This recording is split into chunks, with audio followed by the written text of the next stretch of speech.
오늘은 신체 7강자 선지자 예레미야와 하나냐의 신, 이런 제목으로 말씀드리겠습니다.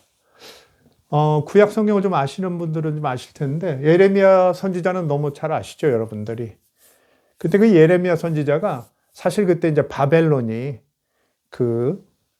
팔레스타인 일대를 막 침공할 때인데, 그때 당연히 이제 정말 정말 바람 앞에 정말 등불 같은 그런 위기에 처해 있던 이제 유다 왕국, 남유다 왕국도 이제 쳐들어왔던 그런 시절인데요. 그때 이제 집중적인 예언을 한 사람이죠. 근데 예레미야는 다른 사람들은 대부분, 이집트하고 손을 잡고 항전을 하자, 이런 쪽으로 다들 이렇게 의견이 모아갔죠. 근데 이제 물론 이제 바벨론하고 평화 협정을 맺고 그한테 항복하고 이렇게 하자는 사람들이 좀 있었지만은, 그렇게 어떻게 보면 친바벨론파의 가장 적극적인 사람이 예레미야 선지자였어요. 그 예레미야는 바벨론한테 항복하고 그 70년의 지배를 받으면 그 뒤로 다시 이제 돌아올 테니까 우선 항복하자. 만약 저항하다 보면 완전히 다 망할 것이다. 그 예레미야서에 나오죠. 만약 계속 저항하다 보면 우리는 완전히 망하고 다 그냥 성전도 다 깨지고 모두 포로로 잡혀가고 다 흩어질 것이다. 그러니까 일단 항복하자. 이런 쪽을 강력히 주장합니다. 그 왕도 가끔은 이렇게 귀를 기울이고 그러죠. 일부 또 대신들도 기울이지만 대다수는 어때요? 두렵죠. 새로운 그냥 강자가 갑자기 먼 데서 좀 나타난, 상대적으로 조금 먼 데서 나타났는데 너무 그냥 또 폭력적이고 그러니까 두려워해요. 이집트가 밑에 아직도 건재하고 있었거든요. 그러니까 이제 이집트하고 손을 잡고 우리가 한번 막아내자. 그런 정세가 내부적으로 이제 형성돼 있죠.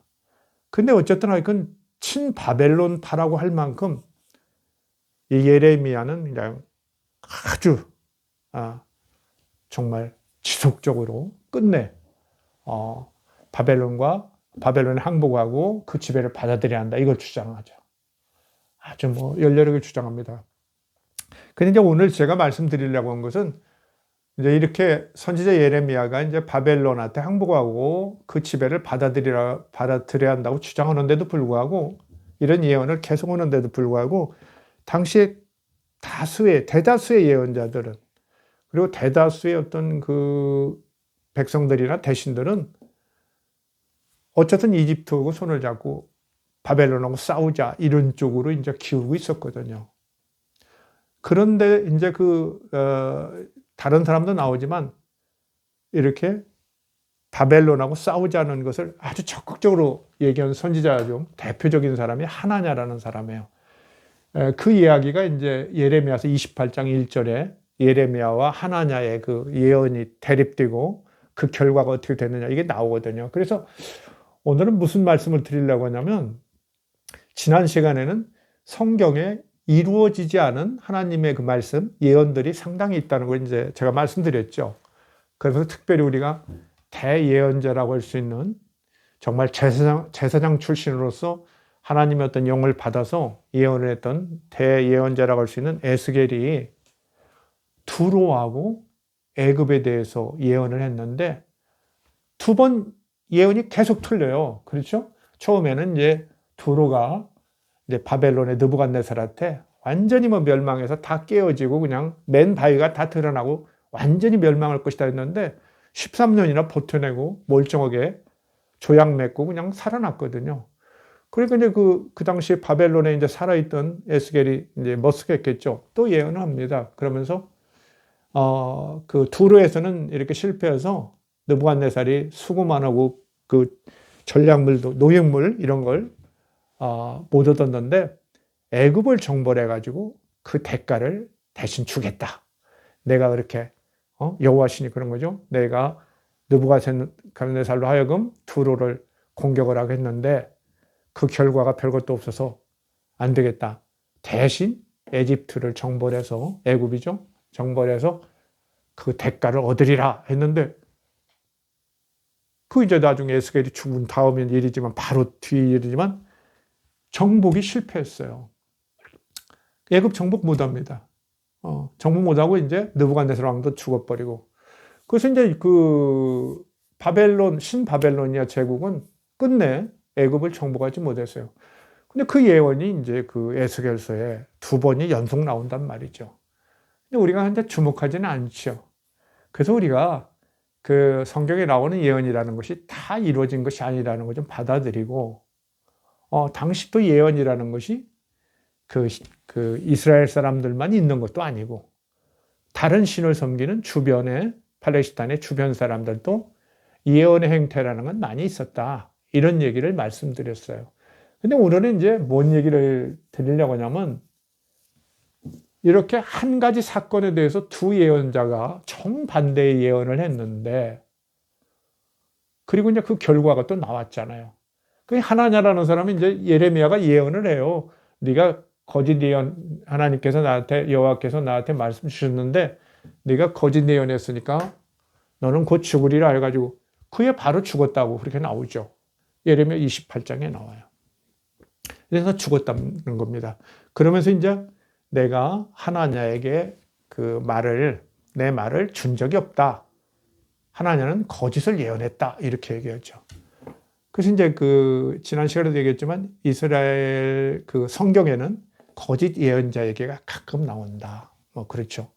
심지어 이제 아합 왕이 여호사밧 왕하고 이렇게 연합을 맺고 옆에 있는 아람, 시리아죠, 지금의. 시리아에 있는 아람 왕국에서 이제 영토를 빼앗으려고 하는데, 어때요, 그때? 예언자들이 이제 400명이나 있었다고 그래요, 아합 왕 밑에. 근데 이 사람들은 다 침략하십시오, 침략하십시오 하는데, 그 안에 들지 않는, 제아에 있는 미가야 선지자라는 사람은, 꼭 매번 삐딱하게 대답을 한다는 거예요. 다른 예언자들이, 선지자들이 하는 얘기대로 않고, 좀 자기한테 좀 아합 왕이 그래요. 나한테 꼭 불리한 얘기 이런 거 잘한다. 그러니까 안 들으려고 하는데 여호사밧 왕이 자꾸 그래도 듣자고 하죠. 여호사밧 왕, 그러니까 미가야가 처음에는 그냥 하십시오 하는데, 너 제대로 진실을 말하지 않는구나. 아합 왕이 얘기하니까 어때요? 내가 사실 하늘에 올라가서 이렇게 하늘을 보니까, 하나님 앞에 어떤 영이 아합을 죽이려고 내가 선지자들한테 거짓 예언을 좀 주겠습니다. 그러니까 여호와 하나님이 그래라 그랬다는 거예요. 우리가 이제 아합과 이세벨 잘 알죠? 이방의 신을 데려와 가지고 여호와 신을 위축시켜 가지고 엘리야하고 굉장히 다투잖아요. 그러니까 그렇게 여호와 하나님 신앙을 이렇게 장애가 되고 그랬으니까 죽이고 싶었다고 이렇게 생각한 거죠. 그래서 이제 결국은 이제 전쟁에 이제 결국은 참여하는데 아합이 죽죠. 거기서 아합이 죽습니다. 그래서 근데 전설이겠죠. 저는 그건 뭐 전설이라고 생각하는데, 아무리 선지자지만 하늘에 올라가서 하나님이 영들과 회의하는 거 그런 거 상의하는 걸 그런 걸 봤다 이런 얘기는 완전히 민담이죠. 민담, 설화. 그건 믿을 수 없단 말이죠. 그래서 이제 그렇게 당시 어떤 민중들이나 이런 사람들이 이렇게 아합 왕이 굉장히 강력한 군대를 갖고 있었는데, 아주 강했거든요. 북이스라엘 군대가. 특히 아합 시대 강했는데, 아합 왕이 왜 이렇게 아람 왕국에 영토 좀 빼앗으려다 그렇게 죽고 말았나? 이걸 이제 나름대로 합리적으로 설명해 간 거죠. 신화적 방식으로 어떤 고대의 어떤 합리성을 구현했던 거죠. 설화입니다. 근데 이제 오늘 얘기하는 것은 예레미야와 하나냐는 이제 역사 시대고요. 이 예레미야는 특히 많은 기록을 남기고 그리고 성경에 나오는 역사 기록을 처음으로 시작한 사람이다. 이렇게 보는 분들도 꽤 많아요. 아주 지성이네요.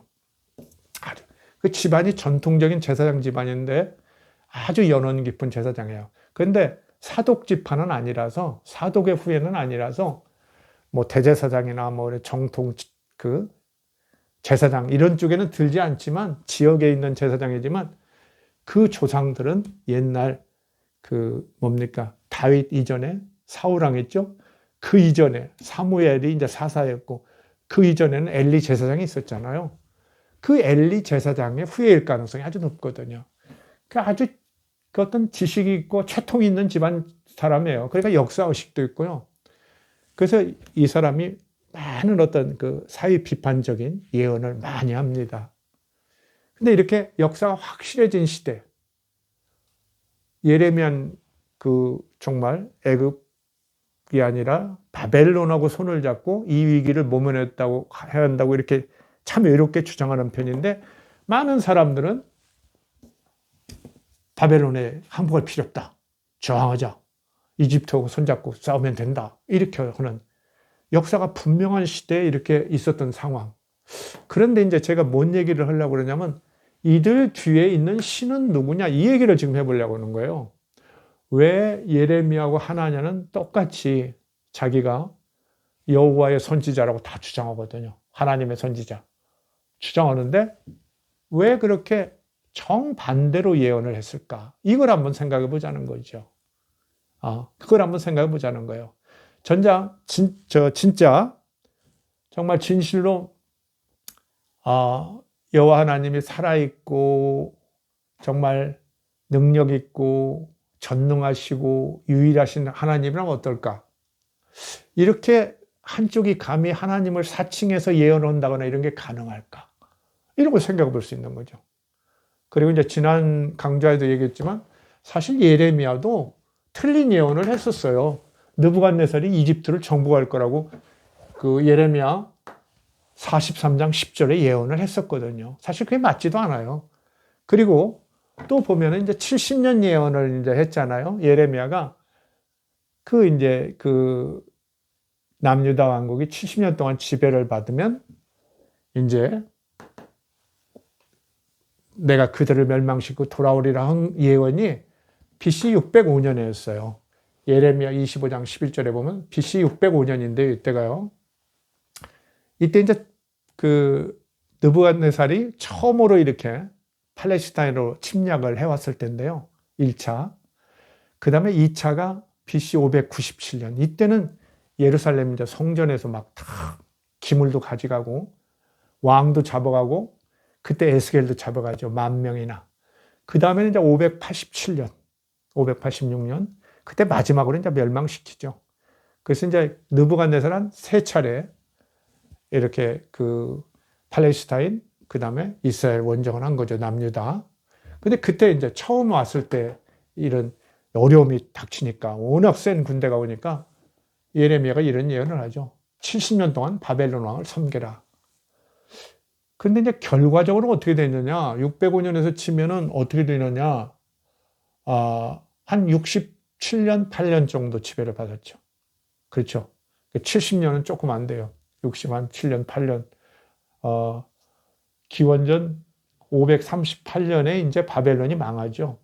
그래서 537년에 이제 유대인들이 처음으로 그 칙령이 내려서 키루스 왕, 페르시아의 고레스 왕의 명령이 내려서 돌아오죠.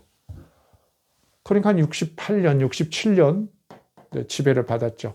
이건 정말 맞았다고 하자 이렇게 하겠죠. 이스라엘 사람들 이거 맞았다고 너무 이거 좋아하는 거예요. 확신을 갖는 거예요, 사실. 그렇게 하는데 그런데 보세요. 여기서 살짝 보면은 70년이 끝나면 내가 바벨론 왕과 그 나라와 갈대아인의 땅을 그 죄악으로 인하여 벌하여 영원히 폐허가 되게 하며 이렇게 나와요. 그런데 70년이 지나면 605년부터 70년이 지나면 완전히 바벨론, 그 갈대아 지역인데 바벨론을 다 그냥 폐허로 만들어 버리겠다 이렇게 예언했거든요. 세게 나왔죠. 근데 이것도 사실 틀렸어요. 폐허가 안 됐어요. 이거. 폐허가 안 됐어요. 폐허가 안 됩니다. 어떻게 돼요? 사실 그 키루스 왕, 고레스 왕이 그 바벨론을 점령하는 과정은 아주 평화롭게 돼요.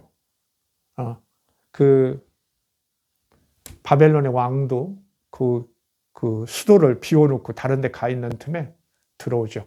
그런데 이제 그 당시에 바벨론의 그 마르둑을 섬기는 제사장들이 그 마지막 왕이 그 마르둑 신을 잘 섬기지 않으려고 그래요. 다른 지역 출신이라서. 그러니까 이 사람들이 삐졌거든요. 그러니까 페르시아의 고레스 왕이 아주 뭐라 할까, 관용의 정치를 하기로 유명하거든요. 어디 침략하고 가면 막 가서 죽이고 그런 짓 안 해요. 다 살려두고 그래요. 나중에도 보면 다 고향으로 보내는 거 아닙니까? 그 정책으로 인해서 이제 유대인들도 이제 귀환을 한 거죠. 그렇게 이제 아주 너그럽게 관용의 정책을 하고 그러니까 아주 그냥 인심을 얻은 거죠.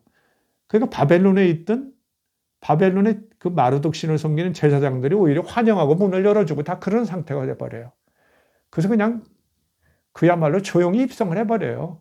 즐겁게, 평화롭게. 그래서 빼앗아가지고 무슨 바벨론이 무슨 폐허가 된다거나 그런 게 없었거든요, 사실은. 그래서 우리가 이렇게 따지고 보면 어떠냐. 정말 그 예언이 전지전능한 하나님의 예언이라고 할 수 있는 거냐. 아니면 예언자가 조금 지 생각을 보태서 그런 거냐. 이렇게 생각할 수도 있겠지만은 대개 보면은 지금 우리가 성경에 나오는 위대한 그런 예언자들, 이사야나 예레미야나 에스겔의 예언은 자기의 어떤 그 국제 정세나 국내 정세에 대한 고뇌의 판단이다. 아주 지성적인 판단이 중심이 되어 있다. 이걸 부정할 수 없어요.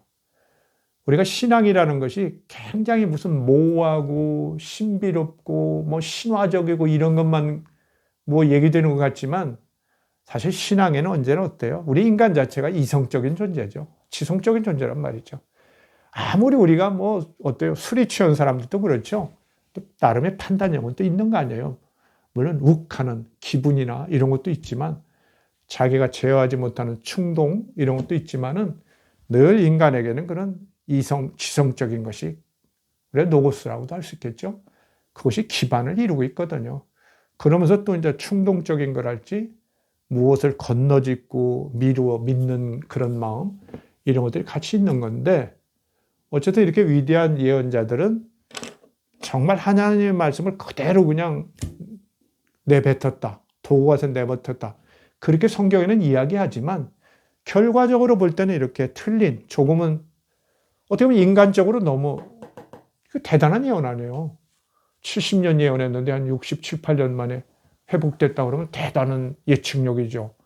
예측을 한 건지 대강 얘기했는지 그건 모르지만 그러나 이제 바벨론은 아주 쑥대밭이 될 것이다. 근데 이게 이사야에서도 그러고요. 이스라엘, 유다를 괴롭힌 나라들은 나중에 다 이렇게 멸망하리라, 황폐하리라 이런 예언이 일반적이에요. 그러니까 이사야 같은 사람이 이미 하는 예언을 예레미야도 좀 본받고 이렇게 예언했다고 보면 돼요. 그래서 이런 바벨론이 폐허가 되리라 이런 예언은 그야말로 지레 짐작일 뿐이다. 이렇게 우리가 얘기할 수 있고요. 자, 예레미야가 이제 이렇게 BC 605년부터 이렇게 70년 동안 지배를 회복된다. 뭐 이런 예언을 하면서 잘 판단한 거예요. 여기에 그런 얘기가 나와요. 만약 우리가 저항하면 아까 제가 말씀드렸죠. 우리는 완전히 멸망하고 다 폐허가 된다. 다 노예로 잡혀가고. 그러니까 어쨌든 이게 우리가 괴로워도 항복을 해야 한다. 어때요? 그 병자호란에 그 조선시대 병자호란에 최명길 생각나지 않아요? 김상원과 최명길 알죠? 어쨌든 어때요? 상대방이 그냥 무법 강자면 일단 쭈그려 엎드려야죠. 엎드려서 기회를 얻어야죠. 시간을 버려야죠. 그런 생각하고 있는 거예요. 예레미야 선지자. 정말 선지자죠. 선지자예요. 이스라엘 전통에서는 하나님의 말씀을 예언한다고 했지만 정말 미래를 정말 합리적으로 어떻게 보면 지성적으로 내다본 그런 면이 있습니다. 그런데 이 사람이 예레미야가 그냥 예언 한 번 오고 만 게 아니에요. 아까 BC 597년에 이제 그 대대적인 1만 명이나 잡혀가고 성전 기물이 다 그냥 약탈당하고 느부갓네살 와가지고요. 그 다음에 그 왕 여호야긴 왕도 잡혀가고 그때 에스겔도 잡혀갔다 그런 얘기했죠. 그 해에 예레미야 29장을 보면 그 해에 바벨론에 잡혀간 포로들에게 예레미야가 편지를 보내요. 예레미야가. 그래서 거기에 뭐라고 했냐면 여러분이 예레미야 29장 읽어보면 너희들 여러분 거기로 잡혀갔는데 거기서 울뚱불뚱하지 말고 불만만 얘기하지 말고 이상한 예언자들 선지자들이 나타나서 쓸데없는 얘기, 항전하자고 어쩌고 해도 이런 거 따르지 말고 거기서 집도 짓고 농사도 잘 짓고 어린아이도 낳아서 잘 키우십시오. 막 그러죠. 그리고 그 지역 성읍이 평안하기로 해서 기도하십시오. 그 성읍이 평안해야 여러분이 평안합니다. 놀랍죠? 그러면서 적극적으로 거기서 정착을 해라. 그러면서 29장 10절에 보면 역시 또 그 얘기하죠. 바벨론에서 70년이 차면 너희들을 이곳으로 돌아오게 하리라. 이 얘기 또 합니다. 그 70년에 대한 확신이 여기서도 또 얘기해요. 그런데 이제 이렇게 편지를 보내니까 보세요. 거기 포로로 잡혀가 있던 스마야라는 사람이 있었는데 이 사람이 예루살렘으로 편지를 보내요. 예루살렘 대제사장한테. 그 대제사장이 스바냐예요. 스바냐한테 편지를 보내서 여보 스바냐 씨 뭐 이렇게 하는 거죠. 스바냐 제사장님, 당신 거기 세워둔 건 뭐 하는 거야? 거기 종교적으로 이상한 짓 하고 거짓 예언자들 이런 거 다 잡아서 다 그 단속하고 다스리라고 제사장 세워준 건데 당신 뭐야? 막 이렇게 스마야라는 사람이 막 포로인데 편지를 보내요. 아니 예레미야라는 작자가 우리 동포들한테 포로민 동포들한테 바벨론 유수된 포로민들한테 편지를 보내가지고 이렇게 적극 협조하고 여기서 잘 살으래. 이게 말이 돼? 막 이러는 거예요. 그래서 이게 이제 여러분이 예레미야 26장 보면 나와요. 그 편지를 받아보고 이제 그 포로 동포들이 보고 이 사람이 화가 나서 예루살렘으로 편지를 보내요.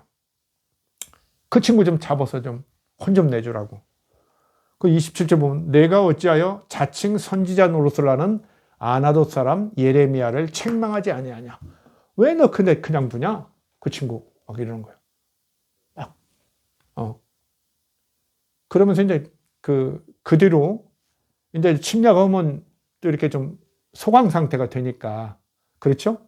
시드기야라는 사람을 왕으로 이렇게 세워놨죠. 시드기야를 왕을 세웠는데 마지막 왕이에요. 그 사람이 596년부터 이제 시드기야가 한 11년째 하다가 이제 멸망하는 건데 그 시드기야 왕이 이제 왕이 되는데 이 시드기야는 이제 처음에는 상당 기간 동안 이제 그 바벨론의 조공도 잘하고 그래요.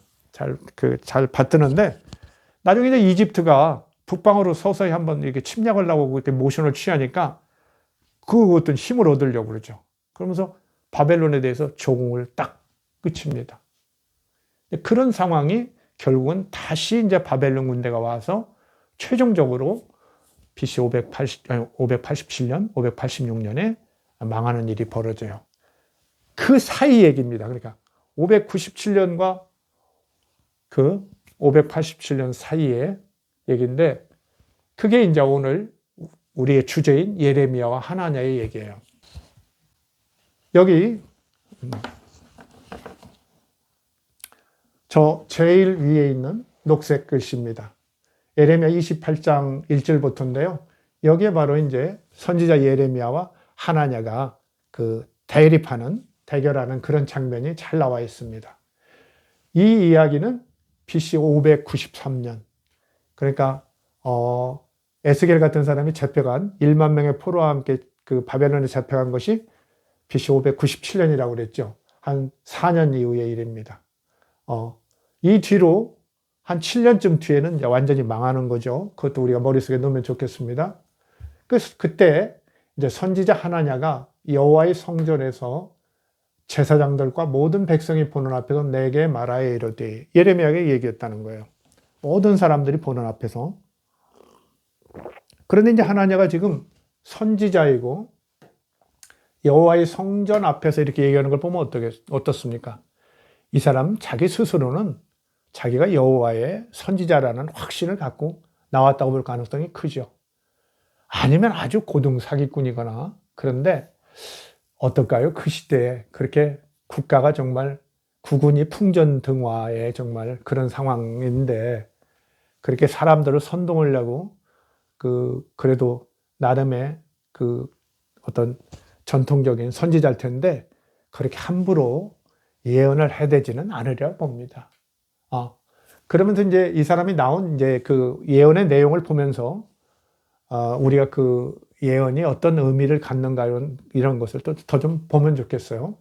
자, 이 사람이 뭐라고 말했냐면 만군의 여호와 이스라엘의 하나님이 이같이 이르시되, 만군의 여호와 이스라엘 하나님, 정말 강력한 하나님을 얘기하는 거죠.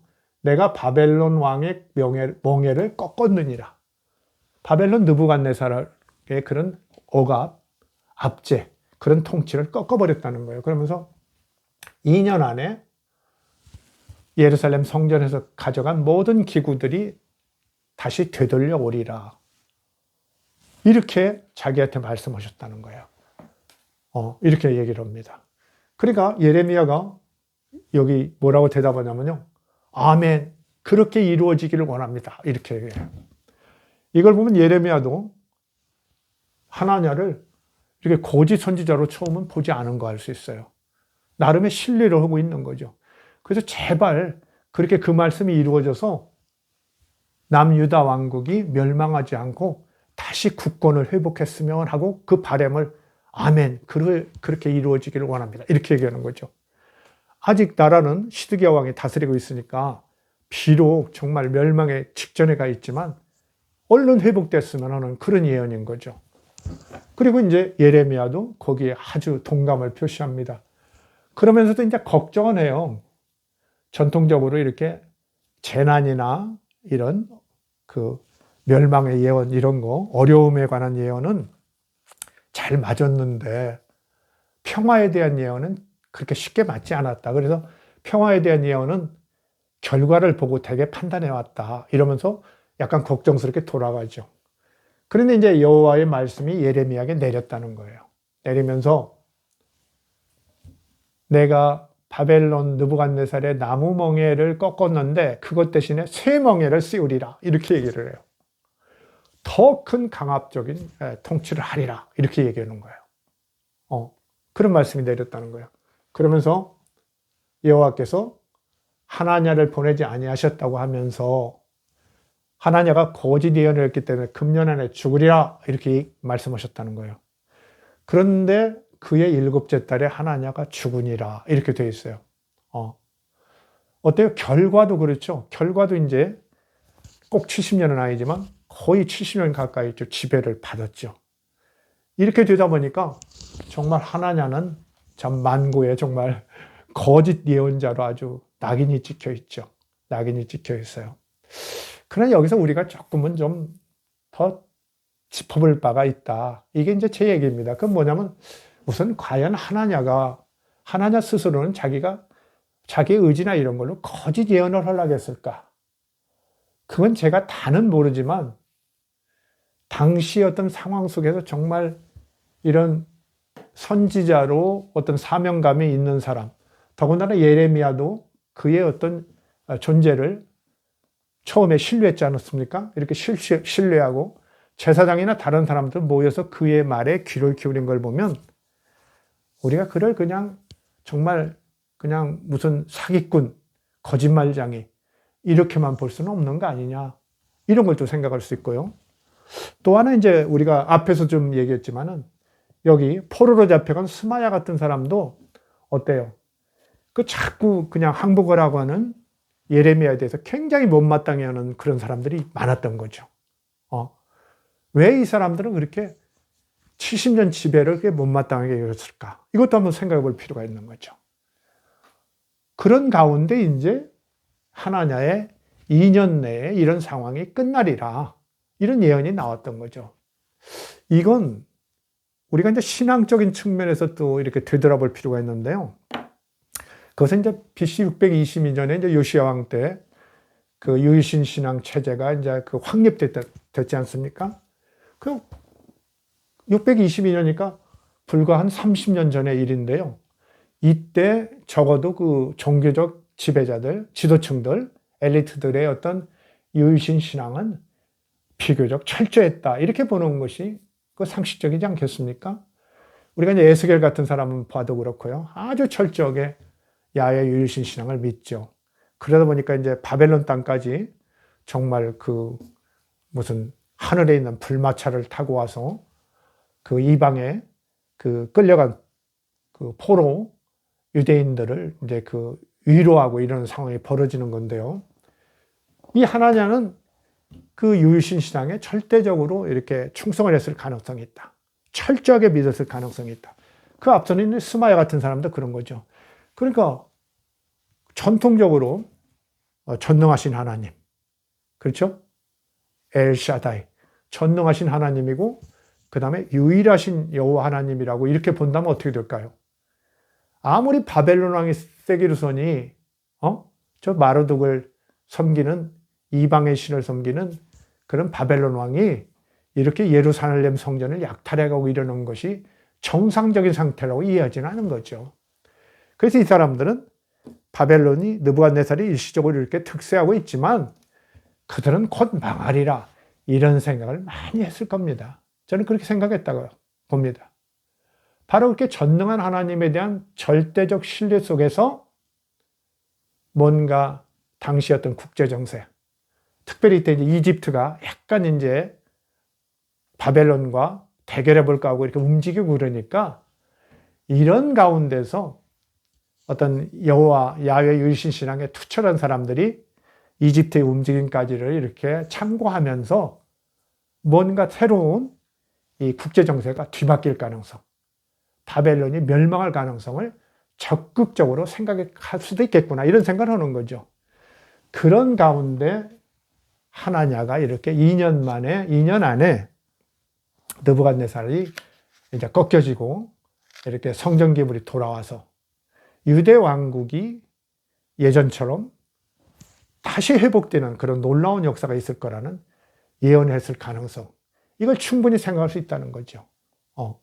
어쩌면 처음에 예레미야가 이 하나냐의 예언에 대해서 아멘, 그렇게 되기를 원합니다 할 때는 하는 그런 소망도 있었을 거라고 봅니다. 그런 소망이 있었을 거라고 봐요. 그러나 또 이제 예레미야는 돌아가서 또 생각했겠죠. 곰곰이 생각하고 정말 하나님의 말씀이 내렸는지 자기 어떤 지성적 판단인지는 모르지만 그런 가운데 어떻게 될까요? 이건 아니구나. 이건 아니구나. 도저히 지금 상황은 바벨론 느부갓네살의 기세를 꺾을 수 없고 우리는 무조건 항복해야 우리 나라도 유지하고 신앙도 지킬 수 있고 그렇다는 어떤 판단을 한 거겠죠. 모르겠어요. 정말 하나님이 따로 내렸다 뭐 이렇게 뭐 확신하는 사람도 있겠지만 제가 볼 때는 그런 면이 있다는 거죠. 그래서 이제 예레미야는 자기의 그 최초의 예언에 더 확신을 갖고 이렇게 흔들리면 안 되겠다, 나라가.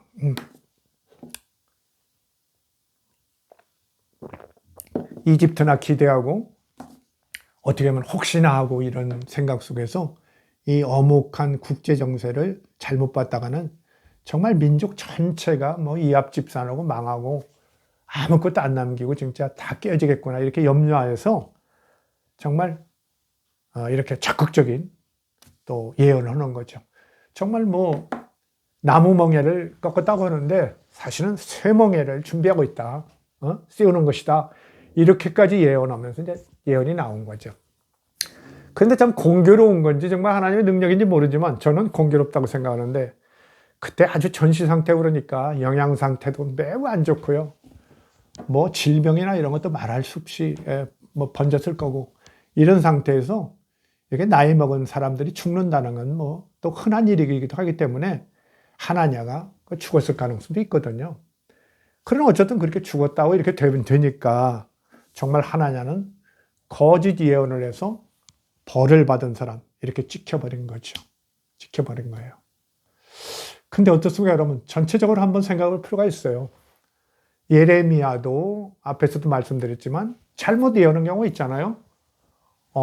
느부갓네살 왕이 이집트를 정복하리라 했는데 그것도 틀렸고 아까 70년이 끝나면 뭐 바벨론은 아주 그냥 황폐하리라 그랬는데 전혀 그렇지 않고 그냥 무혈입성해서 평화로운 그 정권 교체가 돼버렸잖아요. 이런 상황들을 보면은 우리가 너무나 이렇게 여기서 예레미야의 어떤 일방적 기록 이걸로써 모든 것을 다 판단하는 그런 건 좀 문제가 있다는 겁니다.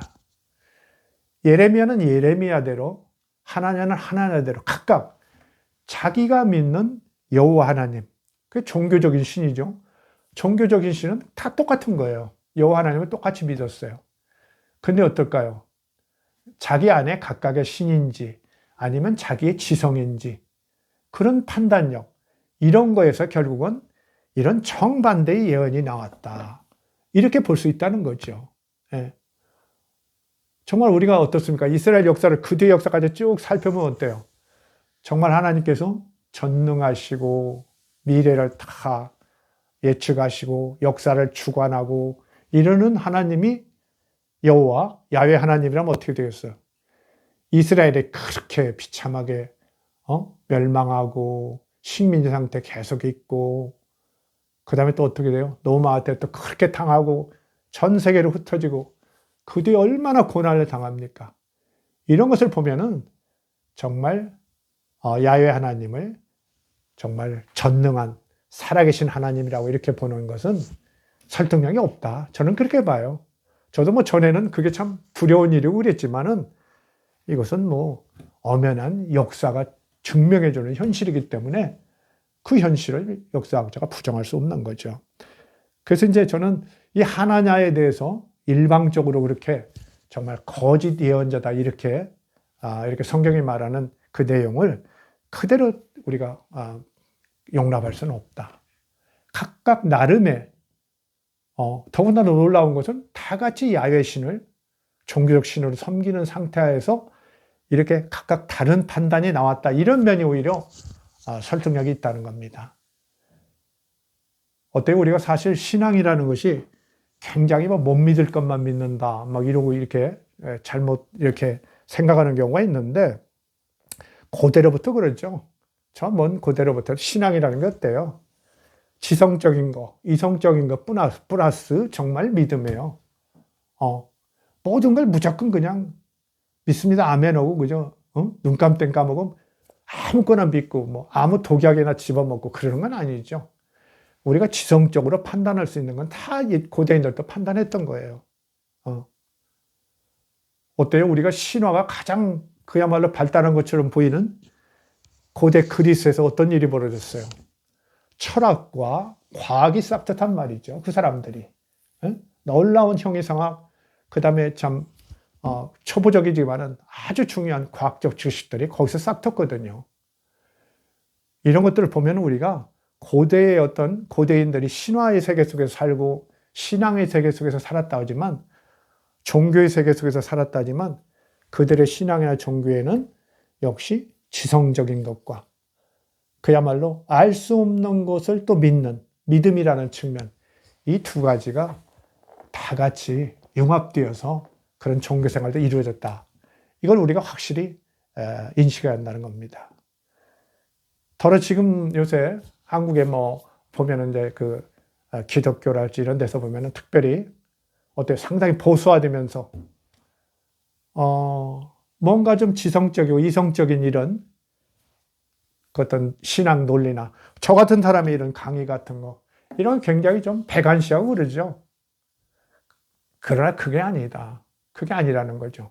사실은 어떻게 보면은 오늘 우리가 본 예레미야 선지자 같은 사람도 당시에 여러 사람들이 어떻게 보면은 그 야훼 유일신 신앙으로 볼 때는 정말 믿습니다. 하나님의 그 전능하심을 믿습니다 하고 2년 아니라 뭐 당장이라도 바벨론이 멸망하고 이렇게 그 유대 나라가 다시 회복되고 부흥할 것을 뭐 믿을 수 있겠지만은 그렇게 하지 않았거든요. 그렇게 야훼 신을 신앙하면서도 한편으로는 그런 엄연한 엄정한 국제 정세를 이렇게 눈여겨보면서 그렇죠? 이건 될 일이고 안 될 일이라 판단하는 거죠. 어때요? 지성이나 감성을 누가 줬어요? 물론 뭐 생물학적으로 보면 자연이 주어졌다. 인간이 진화의 과정에서 획득했다. 이렇게 볼 수 있는 거고요. 신앙인이라면 어떻게 보였어요? 정말 뭐 창조주께서 우리에게 주었다. 지성과 이성도. 그 다음에 믿음도 줬다. 이렇게 보면 어때요? 그게 옳은 거 아니겠습니까? 예, 당연한 거죠. 그러면 우리가 이렇게 지성적 판단 이것을 그 신앙생활에서 절대 등한해서는 안 된다. 이걸 오늘 우리가 봅니다. 그리고 저의 이 신이라는 절대적 전체 강의에서 오늘 그 주제를 보면은 역시 예레미야와 하나냐의 시는 그야말로 궁극적 실제로서의 참신 하나님에 관한 것이기보다는 역시 이스라엘의 어떤 정치 종교적 필요에서 이렇게 정립된 야훼 유일신 신앙, 종교적 신에 의해서 이렇게 이루어질 수 있는 사태다. 그걸 아주 적나라하게 보여준다. 다 같이 선지자라고 하고 예언자라고 하는 이렇게 어떻게 보면은 야훼 유일신 신앙의 측면에서 보면 아주 정말 진실한 이런 두 신앙인들이 정반대의 예언을 하는 이런 일까지 벌어진다는 거죠. 이것을 보면서 야훼 유일신의 그 야훼신, 여호와신은 궁극적 실제, 참신, 이렇게 바로 보편적 신, 이렇게 보는 것보다는 이스라엘의 종교적 발달사야 속에서 그 나온 종교적 신이다. 이스라엘 민족들이 자신의 필요에서 이렇게 적극적으로 신앙했던, 모든 것을 기대했던 그런 어떤 관념상의 어떤 실제였다. 이렇게 보는 게 옳다고 생각됩니다. 그래서 우리가 이렇게 신을 이 종교적 신과 그야말로 궁극적 실제, 정말 없는 듯 있다고 여겨지는 그런 뭔가 만유의 창조주일 수도 있고 궁극적 근원일 수 있는 그런 어떤 실제하고는 분리해서 생각하는 것이 옳다. 물론 그 이스라엘의 어떤 신앙과 뒤에 이어지는 이제 그리스도교 신앙까지를 이렇게 합쳐서 보면 어떻게 돼요? 그것이 이제 내려와서 이제 그리스의 종교 철학까지 합쳐지면서 이제 그리스도교가 확립되면서 보편성이 훨씬 강화됐죠. 보편성이 너무 강화되다 보니까 어때요? 궁극적 실체와 삼위일체의 관계, 이런 것들에서 얘기하다 보면 가끔 혼란이 되죠. 혼란이 되는데 어쨌든 그 보편성이 점점 발전해 나왔다. 이런 것을 우리가 인정하면서 신이해의 어떤 기본 인식을 가져야겠다. 이런 생각입니다. 그래서 우리가 너무나 그리스도교인들에게는 참 너무 잘 알려진 그런 이야기였죠. 이 예레미야와 하나냐의 관계 속에서 오히려 우리는 한 신을 한 같은 종교에서 신앙하는데도 이렇게 차이 나는 예언이 나온다는 데서 오히려 그 신앙의 신이 정말 궁극적 참신, 실제는 아닐 가능성을 보게 된다. 이 점을 정리하면서 오늘 강의를 마치겠습니다. 감사합니다.